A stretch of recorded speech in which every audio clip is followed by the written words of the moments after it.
Starting में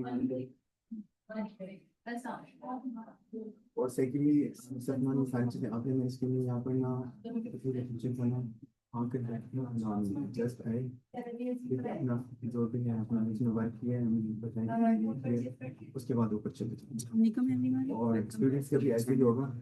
हाँ, recently हम कुछ वीडियोस में और लेक्चर्स में जो हमारे चल रहे हैं हमारे डीएचसी के रिकॉल एग्जाम के जो एमसीक्यूज है बट जो नेक्स्ट 25 है आज हम उसको कंटिन्यू करते हैं। ठीक है, आज का हमारा सबसे पहला एमसीक्यूज क्या है? Which of the following is the direction of resistance applied during resisted training? Option A हमारे पास in the line of movement, option B है parallel to line of movement, option C है opposite to the line of movement and option D है perpendicular to the line of movement. इसमें हमारे पास correct option क्या है? हमारे पास करेक्ट ऑप्शन है ऑप्शन सी। ठीक है, और ये हमारे पास थेरेपेटिक एक्सरसाइज के बुक से लिया गया है। ठीक है, इसको मैं एक्सप्लेन कर देती हूँ सर। उसने बताया रेजिस्टेंस एक्सरसाइज का गोल क्या होता है? To make the muscle work harder. Resistance exercise का गोल ये है कि to make the muscle work harder. इसके अलावा मसल जनरेट करते हैं फोर्स किस डायरेक्शन में? वन डायरेक्शन में। ठीक है, अब इसकी एग्जांपल हमें दी हुई है जैसे कि पेशेंट परफॉर्म एल्बो फ्लेक्शन, जब पेशेंट परफॉर्म करता है एल्बो फ्लेक्शन तो बाइसेप्स क्या होते हैं? वो कॉन्ट्रैक्ट कर देते हैं अपवर्ड। थेरेपिस्ट क्या करता है? अप्लाइज करता है रेजिस्टेंस डाउनवर्ड। इंश्योर क्या करता है? Bicep must contract against resistance to complete the motion। ठीक है, अब इसमें हमारे उसने बताया कि ऑप्शन सी करेक्ट है और बाकी करेक्ट क्यों नहीं है। ठीक है, opposite to line of movement है तो उसके एग्जांपल्स में पता चलता है कि बाइसेप कॉन्ट्रैक्ट होगा तो अगेंस्ट रेजिस्टेंस कहाँ कंप्लीट करेगा? उसकी मोशन के ऊपर। तो हमारे पास पहला ऑप्शन ये था ना, इन the line of the movement.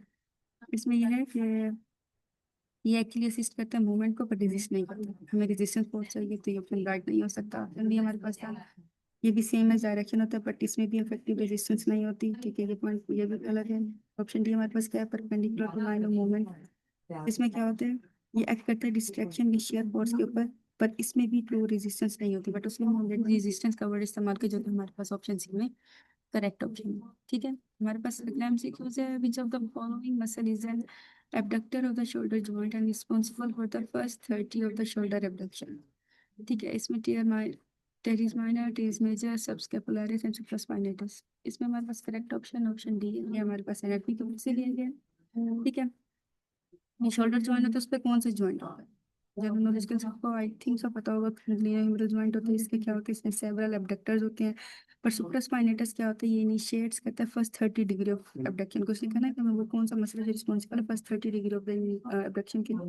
तो सुप्रास्पाइनेटस है। ठीक है, आफ्टर 30 डिग्री डेल्टॉइड बिकम क्या? डेल्टॉइड मसल क्या हो जाता है? प्राइमरी एब्डक्टर बन जाता है।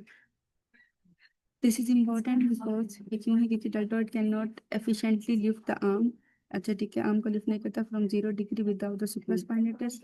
ठीक है, इसमें क्या होता है? किक स्टार्टिंग मूवमेंट स्टार्ट हो जाती है। तो हमारे पास करेक्ट ऑप्शन क्या हो जाएगा? Option D. टीरीज माइनर जो होती है एक्सटर्नल रोटेटर होता है, एब्डक्टर नहीं है। टीरीज मेजर एक्सटेंड और एब्डक्ट करता है पर मीडियली रोटेट करता है आर्म की तरफ। और सबस्कैपुलरिस क्या करता है? ये मीडियल रोटेटर होता है शोल्डर। तो हमारे पास इसमें करेक्ट ऑप्शन कौन सा होगा? Option D.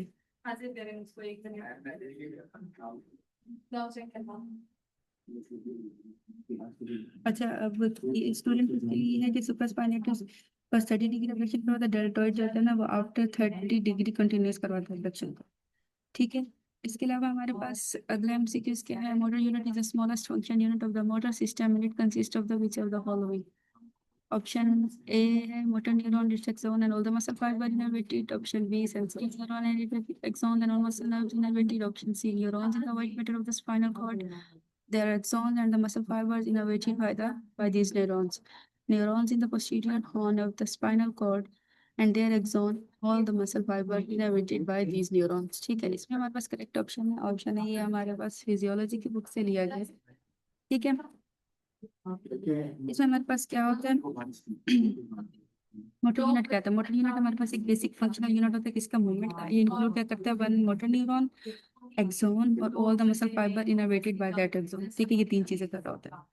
अब उसने हमें बताया है ये हमारे पास इसमें करेक्ट ऑप्शन है। उसने बता दिया मोटर न्यूरॉन, एक्सोन और उसके मसल फाइबर्स को कर रहा होता है। तो हमारे पास करेक्ट ऑप्शन ऑप्शन है कि बाकी का ऑप्शन इसलिए नहीं है। सेंसरी में क्या होता है? मोटर न्यूरॉन तो मोटर यूनिट तो इन्वॉल्व होता है पर सेंसरी नहीं होता। Neuron in the white matter वाला ऑप्शन, उसमें वाइट मैटर कंटेन्स करता है न्यूरॉन्स को, बट मोटर न्यूरॉन्स या सेल बॉडीज को नहीं करता। ठीक है, न्यूरॉन्स जो होते हैं पोस्टीरियर हॉर्न वाला जो डी ऑप्शन है, उसमें क्या है, पोस्टीरियर हॉर्न जो होते हैं वो सेंसरी न्यूरॉन्स होते हैं, बट उसमें मोटर नहीं होता। बट हमें बेसिकली मोटर के लिए चाहिए तो इसमें हमारे पास करेक्ट ऑप्शन क्या आ गया, ऑप्शन है। मोटर यूनिट क्या होते हैं, मोटर न्यूरॉन, एक्सॉन्स और इनर्वेटेड फाइबर्स। ठीक है, पोस्टीरियर हॉर्न क्या होते हैं, सेंसरी या anterior horn is equal to, posterior horn का तो सेंसरी होता है, इंटीरियर हॉर्न्स होंगे मोटर होता है। तो हमारे पास इसमें करेक्ट ऑप्शन क्या आ गया, ऑप्शन है। ठीक है, which of the following is the Ruffini's end organs. Ruffini's end organs क्या होते हैं, स्लोली अडेप्टिंग मैकेनो रिसेप्टर्स होते हैं जो फाउंड कहाँ होते हैं, मिलते कहाँ हैं हमें, जॉइंट कैप्सूल लिगामेंट्स या स्किन के ऊपर। इनका फंक्शन क्या होता है, ये डिटेक्ट करते हैं सस्टेन प्रेशर को और स्ट्रेच को। ठीक है, और ये प्रोवाइड क्या करते हैं, सीएनएस सेंट्रल नर्वस सिस्टम किसके साथ, उसकी इन्फॉर्मेशन अबाउट किसकी, ज्वाइंट एंगल की या पोजीशन की। और ये इंपॉर्टेंट किसके लिए होते हैं, प्रोप्रियोसेप्शन के लिए। ठीक है, तो इसमें हमारे पास करेक्ट ऑप्शन क्या आ गया, मॉनिटर पोजीशन ऑफ द लिंग in the space, D option D. Option है हमारे पास करेक्ट ऑप्शन इसलिए नहीं आ सकता है, इसमें क्या होता है, रेफिनीज जो होते हैं वो स्लोली अडेप्टिंग होता है, रैपिडली अडेप्टिंग नहीं होते हैं। चेंज इन द मसल है तो डिटेक्ट करते हैं मसल फाइबर्स को, तो change in the muscle tension है वो डिटेक्ट करते हैं गोल्जी टेंडन ऑर्गन्स को। अब मेरा आप सबसे एक सवाल है, आपने कमेंट्स में बताना है, जो रैपिडली अडेप्टिंग है उसमें रेफिनीज तो स्लोली अडेप्टिंग नहीं है, तो अडेप्टिंग उसमें कौन से होते हैं। ठीक है, कौन सा ऑर्गन है, कौन सा मसल है, जो भी है वो आपने मुझे कमेंट्स में बताना है। और ये हमारे पास फिजियोलॉजी की बुक से लिया गया। ठीक है, इसमें हमारे पास जो स्टूडेंट की पा सकती है वो मसल स्पिंडल की लेंथ, गोल्जी टेंडन ऑर्गन में टेंशन, और ये वाला ऑप्शन मैं खुद भी नहीं बता रही क्योंकि मैंने आपसे ये सवाल पूछे तो आप इसका जवाब देंगे। और रेफनी जो एंड ऑर्गन इसका कहते हैं पोजीशन सेंस करना या स्ट्रेस देना। अगला हमारे पास एमसीक्यूज क्या है, scenario based MCQs. A patient suffers from the burns which include the epidermis layer of the skin and extend to the upper layer of the dermis. Which of the following should be the classification of this burn? Option A subdermal, option B full thickness, option C deep partial thickness, and option D क्या है, superficial partial thickness. ठीक है, अब इसमें Burns क्या होते हैं, Burns classified होते हैं डेप्थ ऑफ द टिश्यू की इन्वॉल्वमेंट में। सुपरफिशियल फर्स्ट डिग्री है, सिर्फ एपिडर्मिस अफेक्ट होती है, like as mild sunburn. Superficial partial thickness है तो ये सेकंड डिग्री है। ठीक है, तो उसमें कौन सा होता है हमारे पास, involve epidermis plus upper dermis होता है, इसमें पेनफुल होता है, रेड होता है, ब्लिस्टिंग हो जाती है, हील्स करता है, पर बिकॉज किसके जर्मल स्ट्रक्चर्स या लाइक हेयर फॉलिकल्स या ग्लैंड्स रिमेन इंटैक्ट होते हैं। ठीक है, अब इसमें मैं बताया कि patient suffer from the burns which include the epidermis layer of the skin and extend to the upper layer. इसमें दोनों लेयर्स की बात आ गई तो हमारे पास करेक्ट ऑप्शन कौन सा हो गया, option D superficial partial thickness. ठीक है, डीप पार्शियल थिकनेस का सेकंड डिग्री होती है, डीप होती है इसमें इन्वॉल्व करते हैं एपिडर्मिस और डिपडर्मिस। ठीक है, ये लेस पेनफुल होता है। इसके अलावा हमारे पास फुल थिकनेस है तो ये थर्ड डिग्री है, ये डिस्ट्रॉय कर देता है एपिडर्मिस को प्लस डर्मिस कंप्लीटली। तो हमारे पास यहाँ पे करेक्ट ऑप्शन क्या आ गया, option D superficial partial thickness. अब ये भी हमारे पास ये पैथोलॉजी की बुक से लिया गया था। ठीक है, और इसका जो हमारे पास की टिप फॉर द स्टूडेंट्स उसमें कहते हैं एपिडर्मिस अगर है तो सुपरफिशियल होगा, एपिडर्मिस या एपिडर्मिस है तो सुपरफिशियल पार्शियल थिकनेस होगा, जो हमारे पास एमसीक्यूज में है। अगर एपिडर्मिस प्लस डीप डर्मिस होगा तो डीप पार्शियल थिकनेस होगा, अगर एंटायर डर्मिस होगा तो फुल थिकनेस होगा, अगर बियॉन्ड स्किन होगा तो सबडर्मल होगा। अगला हमारे पास एमसीक्यूज है, 25-year-old man with left lateral epicondylitis is treated in the clinic, low level laser therapy is used by the physical therapist to treat this patient, what are the typical wavelength of the low level laser therapy. इसमें हमारे पास अगर laser है तो इसकी कितना होगा, 600 to 1000 nm। Superficial है तो रेड है तो 600 to 700 nm। डीप है तो इंफ्रारेड है 780 to 950 nm। उसमें हमें ऑलरेडी उसने बताया कि लो लेवल लेजर थेरेपी पे कौन सा आएगा, तो इसमें हमारे पास ऑप्शन बी हमारे पास करेक्ट ऑप्शन, और ये हमारे पास इलेक्ट्रोथेरेपी की बुक से लिया गया था। ठीक है, लो लो लेवल लेजर थेरेपी क्या, तो इसको हम कोल्ड लेजर भी कहते हैं, ये यूज होती है फिजियोथेरेपी में, किस लिए, पेन रिलीफ के लिए, रिड्यूस करते हैं इसकी इन्फ्लेमेशन को और प्रमोट क्या करते हैं, टिश्यू की हीलिंग को। ठीक है, इसमें बताया कि 600 to 700 nm होगा तो रेड लाइट होती है, इसमें सुपरफिशियल टिश्यूज जो होते हैं लाइक स्किन और वाउंड्स इन्वॉल्व होती हैं। 780 to 950 nm होता है तो इंफ्रारेड लाइट जो होता है वो इन्वॉल्व होती है। और सबसे ज्यादा एक्सेप्टेड क्या होती है थेरापेटिकल रेंज में, 600 to 1000 नैनोमीटर। तो हमारे पास करेक्ट ऑप्शन क्या हो गया? Option B. MCQ नंबर 7 हमारे पास है, which of the following is the minimum separation in centimeter of the rectus abdominis muscle in pregnancy that is considered clinically significant? ठीक है, ये हमारे पास थेरेपेटिक एक्सरसाइज की बुक से लिया गया है। इसमें हमारे पास ने बताया कि ड्यूरिंग प्रेगनेंसी जो रेक्टस एब्डोमिनस मसल होता है, ये सेपरेट कर देता है अलोंग, सेपरेट कहाँ होता है? Along the linea alba, due to किसकी वजह से? स्ट्रेचिंग की वजह से। इस स्ट्रेचिंग की वजह से, तो इस कंडीशन को हम कहते हैं DRA। DRA stand for diastasis recti abdominis. ठीक है, इसमें गैप मेजर होता है between the two rectus bellies के दरमियान। ठीक है, इसमें अगर greater than 3 centimetre separation consider क्या करते हैं? Clinical significant. और ये अफेक्ट क्या करते हैं? कोर स्टेबिलिटी को, पोस्चर को, risk of the low back pain. तो इसमें हमारे पास कौन सा ऑप्शन करेक्ट है? ऑप्शन सी।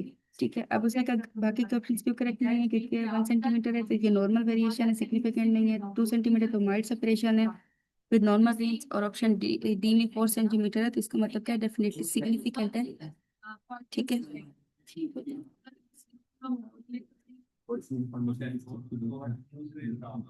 अच्छा अगला जो है उसने बताया है सारी वो चीजें आ गई हैं कि ये कॉमन होता है प्रेगनेंसी में, पोस्टमार्टम वुमेन में ड्यू टू किसकी हार्मोनल या मैकेनिकल स्ट्रेसिंग। ठीक है, नेक्स्ट MCक्यू दूसरे में दिया है, one of the most common congenital anomalies that is discovered immediately after the birth is spina bifida. Which of the following characteristic of spina bifida? सबसे पहले ये है स्पाइना बाइफिडा होता क्या है? ये एक न्यूरल ट्यूब डिफेक्ट होता है। कहाँ होती है? वर्टिब्रल आर्चीज जो फेल क्या कर देती है? To close during embryonic development. ठीक है, ये रिजल्ट क्या करती है? डिफेक्ट इन द न्यूक्लियर, किसकी न्यूक्लियर में? वर्टिब्रल बॉडीज की, पोस्चर एलिमेंट्स की, या बीच में अलाउ क्या कर देती है? स्पाइनल कॉर्ड को and the meninges to protrude. ठीक है, इसमें टाइप्स इसकी आ जाती हैं। ठीक है, एक्सप्लेन करने की जरूरत नहीं है, इसमें हमें बेसिकली बताने की कौन सी कैरेक्टरिस्टिक इन्वॉल्व हो रही थी स्पाइना बाइफिडा में। ठीक है, इसमें पहला ऑप्शन है इंक्लोयर ऑफ पायोमीटर। ये नहीं हो सकता क्योंकि पायोमीटर जो है मैटर जो है ये मेनिंजियल लेयर है। ठीक है, ये डिफेक्टिव नहीं होती स्पाइना बाइफिडा में। दूसरा है इंक्लोयर ऑफ द वर्टिब्रल बॉडी। ये हमारे पास करेक्ट ऑप्शन है क्योंकि हम लोग को पहले बता रहे हैं इसका रिजल्ट क्या होता है, ये डिफेक्ट इसमें करते हैं enclosure of the vertebral body. C है hyperextension of the knees joint. तो इसमें क्या होता है? ये कुल भी ये सेकेंडरी कॉम्प्लिकेशन करती है, बट कि इसकी डिफाइनिंग कैरेक्टरिस्टिक नहीं होती। और फिर lateral curvature of the spine है, ये डिस्क्राइब क्या करती है? लेटरल कर्वेचर है तो स्क्लेरोसिस। स्क्लेरोसिस क्या होता है वो आपने मुझे बताना कमेंट्स में। ठीक है, इसमें हमारे पास करेक्ट ऑप्शन क्या हो गया? Option B. ये हमारे पास पैथो की बुक से लिया गया। नेक्स्ट हमारे पास MCQ है, which of the following age and months the most children display a hand preference? Recently से मिलता जुलता MCQ हमने कल के लेक्चर में किया था। ठीक है, तो इसमें अब उसने बताया कि कौन सा मंथ होता है जब एज या मंथ होता है कि जब हैंड्स की प्रेफरेंस होती है, मतलब हाथ नजर आने लग जाते हैं। 6, 12, 18, 24। चाइल्ड में होता है, चाइल्ड में इसमें बताया हैंड प्रेफरेंस कब होती है? जब चाइल्ड कॉन्स्टेंटली यूज करता है वन हैंड और मोर देन अदर टास्क, तो एक ही हाथ को बहुत से टास्क के लिए यूज कर होते हैं। इन्फेंट्स हैं तो उसमें क्या होता है? बिफोर 18 मंथ वो अपने हैंड को स्विच कर देते हैं फ्रिक्वेंटली, कि कभी कुछ हाथ से कम तो कभी उस हाथ से कम। जब अराउंड 2 years का बच्चा हो जाता है, 24 months के अंदर क्या होते हैं? Most children begin to show clear hand preference. 2 साल के बच्चे को 24 महीने में अपने हाथ की प्रेफरेंस नजर आती है। तो इसमें हमारे पास करेक्ट ऑप्शन क्या होगा? Option D. 6 मंथ वाला इसलिए नहीं हो सकता, इसमें क्या होते हैं? एंड्स होते हैं ना, वो start to reaching and grasp, वो सिर्फ ग्रैस्प करते हैं, उनको हैंड को प्रेफरेंस का नहीं पता होता। 12 मंथ्स में क्या होते हैं? अर्ली यूज करते हैं दोनों हैंड्स को। और 18 मंथ्स में क्या होते हैं? मे शो सम टेंडेंसी। तो हमारे पास करेक्ट ऑप्शन आ गया ऑप्शन डी, 24 मंथ्स। ये हमारे पास न्यूरोलॉजी की बुक से लिया गया है। हैंड प्रेफरेंस हमारे पास अराउंड 24 मंथ्स की होती है। और इस्टेब्लिश हैंड डोमिनेंस क्या होती है? 4 to 6 years में। हमारे पास नेक्स्ट MCQ है, which of the following is a general recommendation regarding exercise for normal older adults? ठीक है, low intensity, high intensity, extreme intensity, moderate intensity. Normal adults में क्या होता है? Exercise is very important to maintain. ठीक है, इसमें कार्डियोवास्कुलर हेल्थ आ सकती है, muscle strength, balance and coordination, independence हो सकते हैं उनकी डेली डेली एक्टिविटीज में। ठीक है, इसके अलावा इसमें हमारे पास क्या है? मॉडरेट इंटेंसिटी हमारे पास करेक्ट ऑप्शन है क्योंकि एटलीस्ट 150 मिनट्स पर वीक। ये हमने 3 को 5 ठीक है, वो जो हमने पिछली वीडियोस में किया था कि 150 वीक से पिछले से पिछले लेक्चर में, ठीक है। इसमें कैसे कि अगर वो वॉकिंग कर ले, साइकिलिंग कर ले, स्विमिंग कर ले तो उसके 150 मिनट्स पर वीक में पूरे हो सकते हैं, ठीक है। क्लास ने हमें बताया कि स्ट्रेंथ ट्रेनिंग कितनी हो सकती है, ज़्यादा से ज़्यादा 2 दिन per week, 2 days per week में। फ्लेक्सिबिलिटी और बैलेंस एक्सरसाइजेस भी इसमें इंक्लूड हो सकती है। बाकी के ऑप्शन करेक्ट इसलिए नहीं है, लो इंटेंसिटी है, ये टू माइल्ड होती है, ठीक है, प्रोवाइड नहीं करती इनफ बेनिफिट। हाई इंटेंसिटी है तो ये रिस्की हो सकती है ऑल्डर एडल्ट्स के लिए। अगर एक्सट्रीम इंटेंसिटी है तो ये अनसेफ हो सकती है और इंक्रीज का कर देती है हमारे रिस्क ऑफ द इंजरी को, ठीक है। तो इसमें हमारे पास करेक्ट ऑप्शन क्या है, ऑप्शन डी, ठीक है। ओल्डर एडल्ट्स में की टिप फॉर द स्टूडेंट्स भी आ सकता है। Older adults moderate intensity regular ये safe exercises. Mnemonics M for mature, M for moderate. ये निमोनिक्स के तौर पे याद कर सकते हैं ना, एम से मैच्योर बनता है तो एम से मॉडरेट और मॉडरेट इंटेंसिटी के हो सकते हैं। अगला हमारे पास उसने बताया है which of the following is the most appropriate recommendation for exercise to assist in fall prevention, ठीक है। क्या चीज हो सकती है,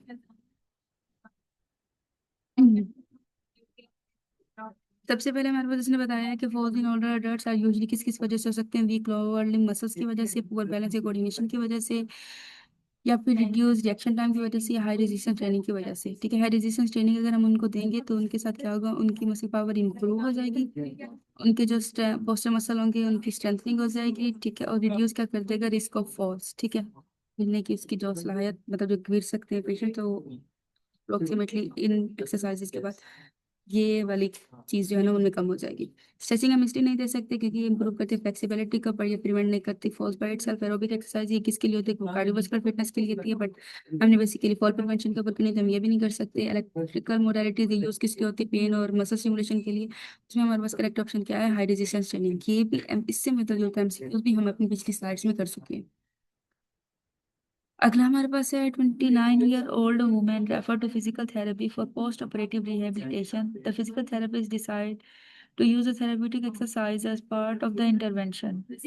What is the ultimate goal of the therapeutic exercise in the physical therapy? ठीक है, therapeutic exercise जिसमें फिजिकल थेरेपी का क्या मेन गोल होता है, ठीक है। थेरेपेटिक एक्सरसाइज कहते हैं प्लान करते हैं फिजिकल एक्टिविटी को, यूज किसके लिए, फिजिकल थेरेपिस्ट के लिए क्या क्या कर सकते हैं, ये इंप्रूव करता है हमारे पास स्ट्रेंथ को, फ्लेक्सिबिलिटी को, बैलेंस और एंड्योरेंस को, ठीक है। और इनहांस क्या कर देते हैं, हीलिंग और मोबिलिटी को, और प्रिवेंट क्या कर देता है, डिसेबिलिटी को। तो इसमें इसका ultimate goal, the ultimate goal is not just, उसका अल्टीमेट गोल सिर्फ ये नहीं है कि वो इंप्रूव करे वन कंपोनेंट का, बल्कि उसका अल्टीमेट गोल है तो वो रिस्टोर करे इसकी फंक्शनल इंडिपेंडेंस को उसकी डेली लाइफ में, लाइक इस वर्क स्पोर्ट में। तो हमारे पास करेक्ट ऑप्शन क्या आ जाएगा, रिस्टोर फंक्शन।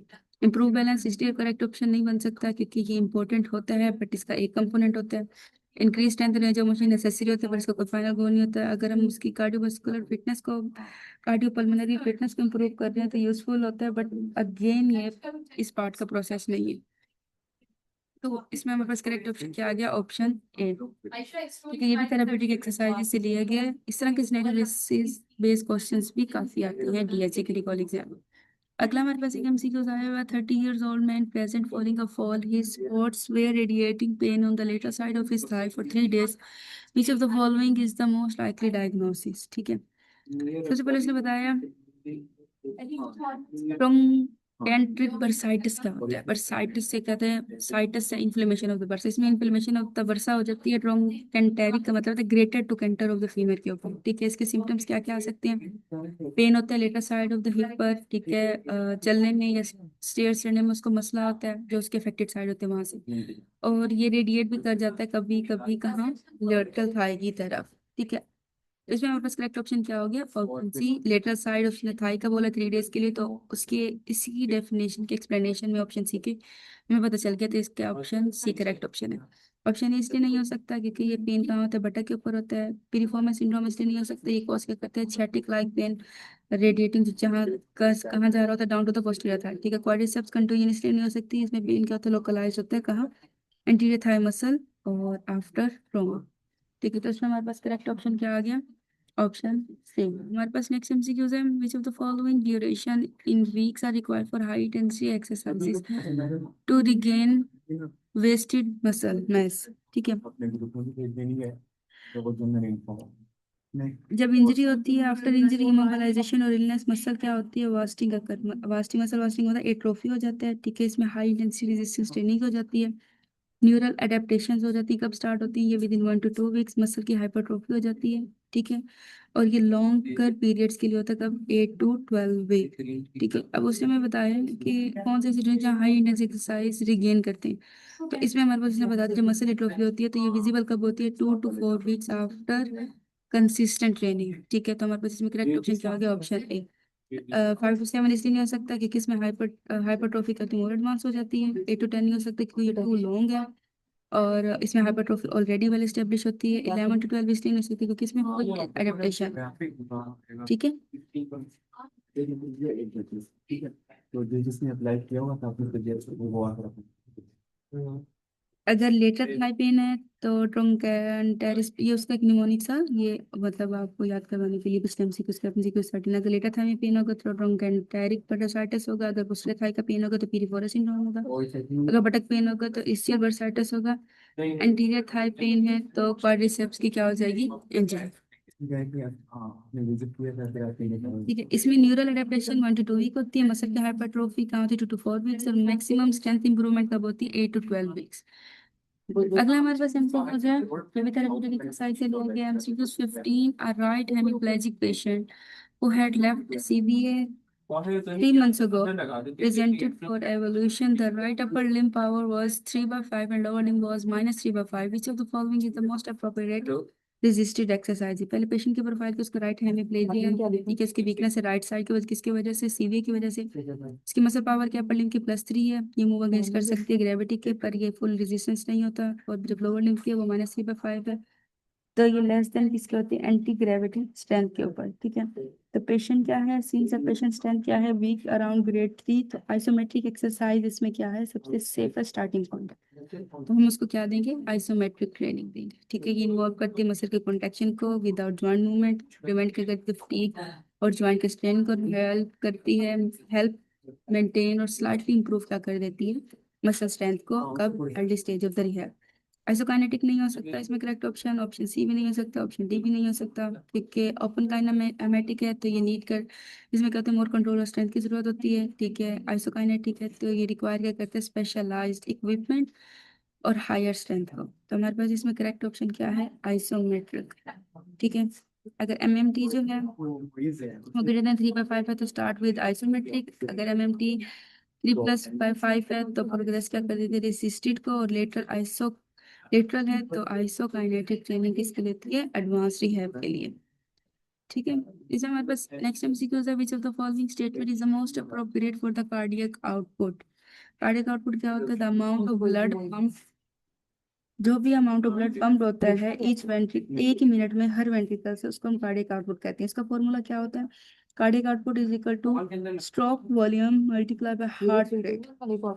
इसकी नॉर्मल वैल्यू क्या होती है, 4 to 6, या इसमें इंफॉर्मेशन है ताकि अगर इस तरह का कोई मिलता है जो एमसीक्यू कोई और आ जाता है तो आपको नो हो कि इसका करेक्ट ऑप्शन कौन सा बन सकता है, ठीक है। तो इसमें हमारे पास करेक्ट ऑप्शन क्या आ जाएगा, volume of blood pump by each ventricular पर मिनट, कार्डियक आउटपुट है तो उसकी डेफिनेशन ही यही है, तो ऑप्शन डी करेक्ट, ठीक है। ऑप्शन ए जो है इसमें क्या थी, ये स्ट्रोक वॉल्यूम के लिए होता है, ऑप्शन बी जो है हमारे पास ये एंडोसिस्टोलिक वॉल्यूम के लिए होती है, और ऑप्शन सी जो है हमारे पास वो EDV stands for and diastolic volume के लिए होता है, इसी ने टेक्स्ट में नहीं किया है। हाँ, आपने कहा था ठीक है। बात की थी तो आपने कहा था मैं आपको फील कर दूंगा उस सेक्टर्स की फाइट करते हैं तो करने को हम शॉर्ट स्ट्राइक ये भी एमसीक्यू हमारे पास फिजियोलॉजी से लिया गया है। ये अगला एमसीक्यू है हमारे पास, acute bronchitis is characterized by which of the following. Acute bronchitis क्या होती है, सेंडल इन्फ्लेमेशन किसकी, ऑफ द ब्रोंकल ट्यूब्स की, किसकी वजह से, किसी वायरल और बैक्टीरियल इन्फेक्शन। यही एमसीक्यू है, इससे मिलता जुलता है एमसीक्यू भी हम अपने सेकंड लेक्चर में कर चुके हैं, ठीक है। अब इसमें हमारे पास इस करेक्ट ऑप्शन क्या आता है, इसके की फीचर्स में क्या आ सकता है, एक्यूट ब्रोंकाइटिस की ब्रोंकोस्पाज्म हो जाती है, ब्रोंकोस्पाज्म का मतलब होता है नायरोइंग ऑफ द एयरवेज, ठीक है। उसमें छोटा सा एसओबी मींस छोटा सा ब्रेथ हो जाती है। इसके अलावा एक्सेस ब्रोंकल सिक्रेशन भी हो सकती है, वो क्या करता है, प्रोडक्टिव कफ उसमें प्रोड्यूस होता है, ये हमारे सबसे मेन सिम्टम है। हमारे पास करेक्ट ऑप्शन क्या है, ऑप्शन डी है, ठीक है। ड्राई कफ क्या है, ड्राई कफ में ये नहीं आ सकता, ड्राई कफ ऑप्शन नहीं है, क्योंकि ये कॉमन कहाँ होते हैं, अर्ली वायरल इन्फेक्शन में। ऑर्थोपेनिया है तो ये मोर टिपिकली किसके लिए होता है, हार्ट फेलियर के लिए। क्लबिंग फिंगर्स हैं तो ये सीन कहाँ होती हैं, सीओपीडी में, क्रोनिक लंग डिजीजेस में। तो ये एक्यूट ब्रोंकाइटिस में नहीं आ सकता, तो हमारे पास करेक्ट ऑप्शन क्या है, ऑप्शन डी। आपके सर है, तो कैसे जानते हो आप? ठीक है, बनाते थे अपनी अपनी वो कंपनी बनाई थी ना उधर। इसका क्या हाँ, ऑप्शन बी है हमारे पास, किसका, मेडिसन। ठीक है, मेडिसिन की बुक से लिया गया। ये मुझे बता रहे थे कि हम तीन पार्टनर हैं, मैं तीन partner. Which of the following, 18 का क्या है, which of the following is the most likely cause of difficult expiration in chronic obstructive airway diseases. ठीक है, इसमें हमारे पास क्रोनिक ऑब्स्ट्रक्टिव एयरवे डिजीजेस क्या होती है, इंक्लूड क्या करती है, क्रोनिक ब्रोंकाइटिस प्लस एम्फाइजीमा। ठीक है, एम्फाइजीमा क्या होती है, डिस्ट्रक्शन हो जाती है एल्वियोलर वॉल्स की, लॉन्ग, और ये लॉस क्या कर देती है, लंग इलास्टिक रिकॉइल को। ठीक है, तो इसमें हमारे पास करेक्ट ऑप्शन क्या आ सकता है, option A, reduce lung elasticity. Rapid shallow breathing क्यों नहीं हो सकती, क्योंकि ये रिजल्ट तो है सीओपीडी का, मेन कॉज नहीं है डिफिकल्ट एक्सपायरेशन की। रिड्यूस एयरवे डायमीटर है, तो ये इंपॉर्टेंट किस में होते हैं, एस्थमा या ब्रोंकाइटिस में। ठीक है, इसका हेलमार्क ऑफ द एम्फाइजेमा भी होता है, पर ये इसमें क्या होता है, लॉस ऑफ इलास्टिसिटी, इसमें नैरोइंग नहीं होती, तो ये भी मेरे पास करेक्ट ऑप्शन नहीं है, ऑप्शन डी जो हमारे पास एक्सपायरेटरी सब्सिडी, ये भी अकर कहाँ होते हैं, एडवांस डिजीजेस में, तो ये भी हमारे पास करेक्ट ऑप्शन है। हमारे पास करेक्ट ऑप्शन क्या हो गया, ऑप्शन ए, ये भी हमारे पास फिजियोलॉजी के बुक से ले गया। पार्टनर है ना, देखो। MCQs 19 हमारे पास क्या है, a patient with the Buerger's disease has been referred to a physical therapist to assist in reducing a pain। ठीक है, in reducing a pain, किसका pain, leg pain, which of the following goals of the treatment should be planned। ठीक है, ये देखिए, burger disease क्या होती है, ये एक नॉन आर्थ्रोस्क्लेरोटिक इन्फ्लेमेटरी डिजीज होती है, जो अफेक्ट क्या कर देती है, हमारे स्मॉल और मीडियम आर्टरीज और वेन्स को, और ये सबसे ज्यादा कहाँ होती है, यूजली यंग मेल स्मोकर, और यंग मेल स्मोकर होते हैं ना, ये उनमें ज्यादा होती है। ठीक है, ये कोर्स क्या कर देती है, एट्रियल अक्लूजन्स कर देती है, इस्कीमिया, पेन, अल्सर वगैरह कर देती है। ठीक है, फिजिकल थेरेपी का गोल क्या होता है, फिजिकल थेरेपिस्ट का हम प्रमोट करते हैं इसके ब्लड फ्लो को कहाँ, इस्केमिक एरियाज में। ठीक है, और इनकरेज क्या कर देते हैं, डेवलपमेंट ऑफ कोलेट्रल सर्कुलेशन। तो हमारा रोल क्या, इनकरेज करना डेवलपमेंट ऑफ कोलेट्रल सर्कुलेशन को, पेन रिलीव करना और प्रमोट करना ब्लड फ्लो। तो उसमें सेकंड में जो हमारा गोल में आ रहा है वो क्या है, इस्टेब्लिशिंग कोलेट्रल सर्कुलेशन। तो हमारे पास करेक्ट ऑप्शन क्या होगा, ऑप्शन बी। ऑप्शन ए हमारे पास इसलिए नहीं हो सकता क्योंकि इसमें प्रॉब्लम क्या है, ये आर्टीरियल इंसफिशिएंसी होती है, ये वेनस स्टेटस के लिए नहीं है। तो ना ऑप्शन सी करेक्ट आ सकता है हमारे पास, क्योंकि इसमें स्ट्रेंथनिंग में हेल्प क्या करती है, help function, but does not address the ischemic pain. Function में तो हेल्प कर देती है, बट इस्कीमिक पेन में इसका कोई एड्रेस नहीं है, कोई काम नहीं। रिड्यूसिंग मसल स्पाज्म क्या होती है, ये पेन इसमें क्या होती है, वेस्कुलर होती है, और ये इसमें मसल स्पाज्म नहीं होता। तो हमारे पास करेक्ट ऑप्शन क्या हो गया, ऑप्शन बी, ये भी हमारे पास पैथोलॉजी की बुक से लिया गया है। नेक्स्ट एमसीक्यू हमारे पास है, electrotherapy has physiological effect of heat that not dependent on which of the following। Electrotherapy has a physiological effect of the heat that not dependent on which of the one type of wave, size of the area to be treated, duration of the application, wave application। सबसे पहले हमारे पास correct option क्या आ गया, type of the wave. तो हमारे पास करेक्ट ऑप्शन है टाइप ऑफ द वेव। ठीक है, इसके अलावा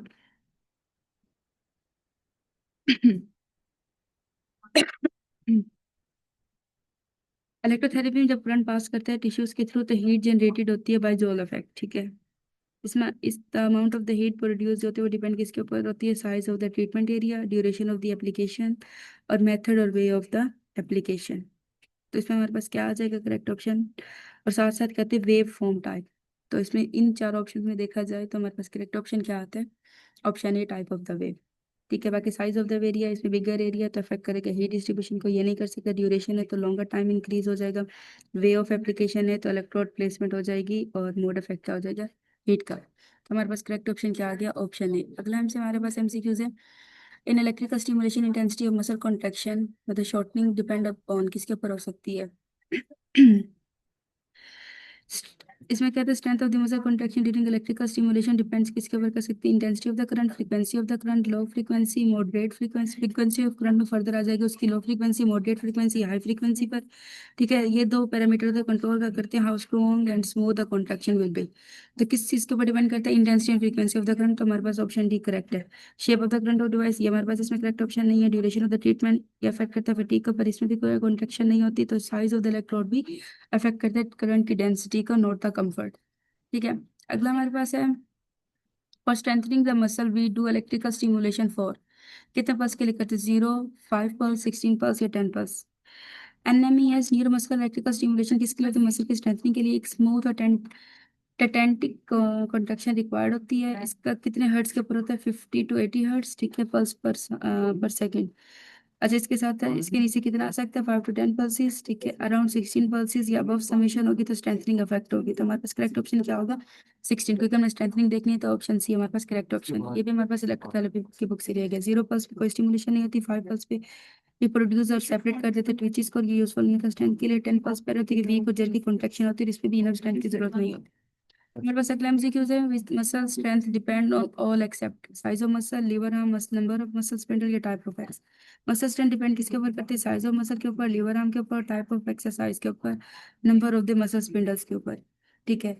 तो इसमें हमारे पास सारे हो सकते हैं, बट कौन सा ऐसा ऑप्शन है जो नहीं हो सकता? साइज ऑफ मसल भी है, सही है, लिवर आर्म भी ठीक है, टाइप ऑफ एक्स भी ठीक है। जो नहीं करता वो क्या होता है? Number of the muscle spindle. तो हमारे पास करेक्ट ऑप्शन क्या हो गया? ऑप्शन डी, क्योंकि ये इसमें सेंसरी रिसेप्टर होते हैं जो डिटेक्ट कर देते हैं मसल के स्ट्रेच को, और ये इंपॉर्टेंट करते हैं प्रोप्रियोसेप्शन और रिफ्लेक्सिस के लिए, और डायरेक्टली डिटरमाइन कर देते हैं मसल की स्ट्रेंथ को, ठीक है। अगला हमारे पास MCQ 24 है, type of the laser use in the PT, ठीक है। पहले दायरे में कौन से टाइप ऑफ लेजर यूज हो सकते हैं? तो इसमें हमारे पास जो टाइप ऑफ लेजर यूज हो सकते हैं वो हमारे पास सॉफ्ट लेजर यूज हो सकते हैं। फिजिकल थेरेपी में the type of laser common use is low level laser, ठीक है, LLLT, जिसको हम सॉफ्ट लेजर और कोल्ड लेजर भी कहते हैं। इनका पर्पस क्या होता है? पेन रिलीफ करना, रिड्यूस करना इन्फ्लेमेशन को, प्रमोट करना टिश्यू के हीलिंग को, ठीक है।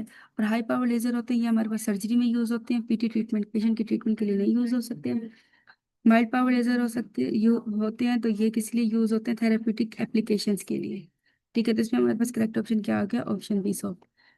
Patient treat by phototherapy, what this modality, इस मोडालिटी को क्या कहते हैं? फोटोथेरेपी क्या होती है? फिजिकल थेरेपी में जो रेफर क्या करती है? To the use of light energy to produce therapeutic exercise. Refer क्या करती है? यूज ऑफ लाइट एनर्जी को प्रोड्यूस करके थेरेप्यूटिक इफेक्ट। और जबकि लो लेवल लेजर थेरेपी को हम सॉफ्ट और कोल्ड लेजर भी कहते हैं, और इस ये भी क्या होते हैं? फोटोथेरेपी की मोडालिटी होती है। तो हमारे पास इसका काम क्या होता है? ये पेन रिलीफ करती है, इन्फ्लेमेशन को रिड्यूस कर देती है, टिश्यू की हीलिंग को प्रमोट कर देती है। तो हमारे पास करेक्ट ऑप्शन क्या आ गया? Option A. ये था हमारा आज का लास्ट MCQs। उम्मीद है आप सबको वीडियो अच्छी लगी होगी, और आज तकरीबन हमारे 100 MCQs क्लियर खत्म हो चुकी हैं, ठीक है।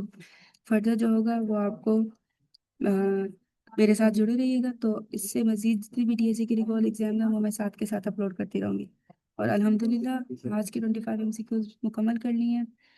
आप याद रखिएगा कि आपकी रोज़ाना की मेहनत ही आपकी कल की कामयाबी है, ठीक है। बाकी इंशाल्लाह अगले लेक्चर में हम मजीद MCQs डिस्कस करेंगे। तब तक मेहनत करते रहें, खुद पर यकीन रखें।